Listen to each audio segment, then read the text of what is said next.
What if I told you that thinking outside the box is not just a cliche? It really is what makes a difference between a student who struggles in physics and one who excels. Parents that typically teach homeschool physics, they focus on the formulas and equations, and they completely miss the critical thinking that is fundamental to physics. This isn't about more worksheets. It's about unlocking a whole new way of seeing physics challenges. Hi, I'm Robin with Centripetal Education. Too often we hear the phrase, think outside the box. But what does it actually mean? And why is it important to us in certain situations? For most of our life, we're taught to color inside the lines, to stay inside the confined area. And this works great for many things in school. We have the opportunity to learn a new language through what's called rote memorization. We even learn our math skills this way. We learn that the Pythagorean theorem, a squared plus b squared equals c squared, is a way I can find the missing side of a right triangle. And we might even take it as far as to use a different side of the trail, not just a hypotenuse per se. We may solve a different part, but it's all within that safe confine of that one equation. So why doesn't this approach work for physics? Physics is a little different animal. As I alluded to in a previous video, physics is not about rote memorization. Physics is about applications. We take a bank of knowledge and we apply it to a given situation. So unlike other classes, we can't just memorize a formula and make it work every single time.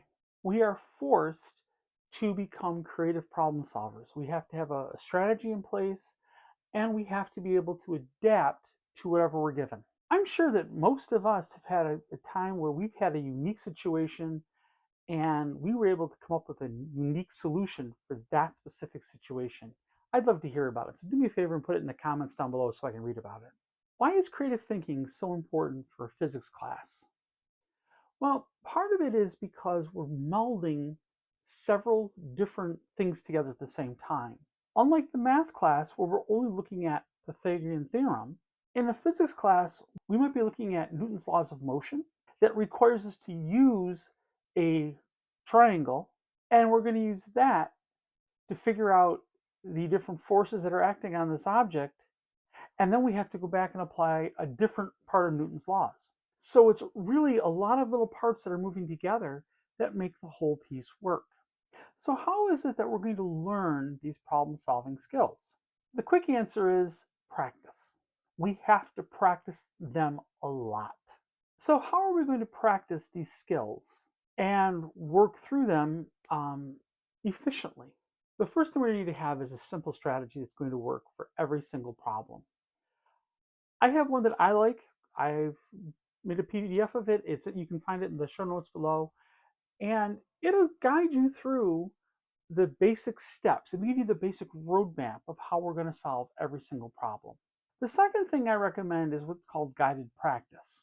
We want to see a problem. We want to practice it. We want to follow somebody else's lead, do the same steps, imitate them essentially, and that should get us to the right answer. We do this frequently as we watch people, we watch sports stars. We see how they move. We see how they throw the ball, and we emulate them to get to the point that we can do that too. And it's the same with physics. If we find somebody that can solve the problem and we can see them solve that problem, we can emulate them and we can get to the final result. And the third probably the most enjoyable way is to play. And what I mean by play is we're going to take everyday household materials and we're going to play around a little bit, see what happens. What happens if? One of my favorite questions. What happens if? So maybe we have a spool of thread and you give a little yank with it and you see how far the spool moves. Well, is there a way to calculate how much string is going to be unwound as it unrolls? Yeah, there is. And this is a great place we can look at it. we can figure out a force being applied to a spool of thread, which will produce a torque, there's the physics term, that's going to cause rotation. And if we make it just go through one rotation, we can figure out how much string is coming off of that and how much force do I need to apply to cause that to happen. So this is where the play comes in. We're not actually going to try to solve the problem. What we're looking for here are the relationships. We're looking for things that's going to give us how one aspect affects another, because this is really where we're going to start to see that the magic happen. It's where we're going to start to be able to look at it and say, oh, if I do this, then this is going to happen. Cause and effect, which we've all learned about, but it's going to give us the chance to really go through and extrapolate that and start to see how we can apply that into a problem that we're trying to solve. Let me give you an example. Years ago, I coached the Science Olympiad team. And the kids, one of the challenges they had to do was they had to go through the process of building a device that would transport an egg with the egg held out in front a given distance before it hit the wall. Okay, you think, oh, as long as I know the distance, I'm good. The thing was, they didn't know the distance. They wouldn't be given that distance until the day of the competition. And once they were given it, they only had a short amount of time to get things configured and run the test.